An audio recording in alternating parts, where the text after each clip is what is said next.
মুরগি পালন এ to Z এর আজকে হচ্ছে 10তম দিন। হ্যালো ভিউয়ার্স, আসসালামু আলাইকুম। সততা এগ্রো থেকে বলছি। তো আমরা সকাল সকাল চলে আসলাম খামারে আসার পর এই যে দেখতে পাচ্ছেন আমাদের বাচ্চাগুলো সুন্দরভাবে বসে আছে। তো খামারে আসার পর সর্বপ্রথম আমরা জীবাণুনাশক দিয়ে আমাদের হাত পাগুলো ভালোভাবে স্প্রে করে নিতেছি।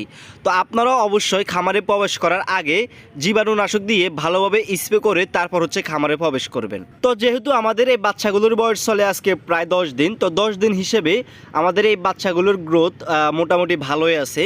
তো তারা খানাও ঠিক মতো খাচ্ছে, তারপরে হচ্ছে পানিও ঠিক মতোই খাচ্ছে। তো এই যে দেখতে পাচ্ছেন 10 দিন হিসাবে আমাদের বাচ্চাগুলোর ওজন এবং কি হচ্ছে গ্রোথ সব কিছুই ঠিকঠাক মতোই আছে। তো আপনাদেরকে যদি একটু দেখানোর চেষ্টা করি, এই যে দেখতে পাচ্ছেন। তো এখন হচ্ছে আমরা সকাল সকাল এই বাচ্চাগুলোকে হচ্ছে পানি দিব। তার জন্য হচ্ছে আমরা পানির যে ডিঙ্গারগুলো আছে সেগুলোকে হচ্ছে উঠিয়ে নিতেছি। মুরগি পালার সময় সবচেয়ে গুরুত্বপূর্ণ বিষয় হচ্ছে লিটার। তো আপনারা অবশ্যই মুরগি পালার সময় চেষ্টা করবেন যে লিটার শুকনো রাখার জন্য। তো আমরা হচ্ছে এই লিটারগুলো একবার হচ্ছে আমাদের ভিজে গিয়েছে, তারপর আমরা এই লিটারগুলোকে চেঞ্জ করে ফেলেছি।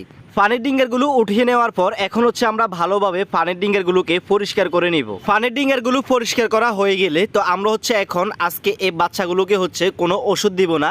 আজকে সারাদিন হচ্ছে আমরা এই বাচ্চাগুলোকে সাদা পানি দিব। তো এখানে দেখতে পাচ্ছেন আমরা পানির ডিঙ্গারে পানি ঢুকিয়ে নিয়েছি। এখন হচ্ছে বাচ্চাগুলোকে পানিগুলো দিয়ে দিব। তো এই যে দেখতে পাচ্ছেন আমরা বাচ্চাগুলোকে পানিগুলো দিয়ে দেওয়ার সাথে সাথে তারা কি সুন্দর করে পানিগুলো খেয়ে ফেলতেছে।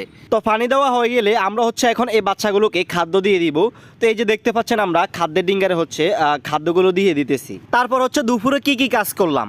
তো দুপুরে হচ্ছে শুধু পানি আর হচ্ছে খাদ্য দিয়েছি। তারপর হচ্ছে রাতে কি কাজ করলাম। তো রাতেও হচ্ছে শুধু পানি আর হচ্ছে খাদ্য দিয়েছি।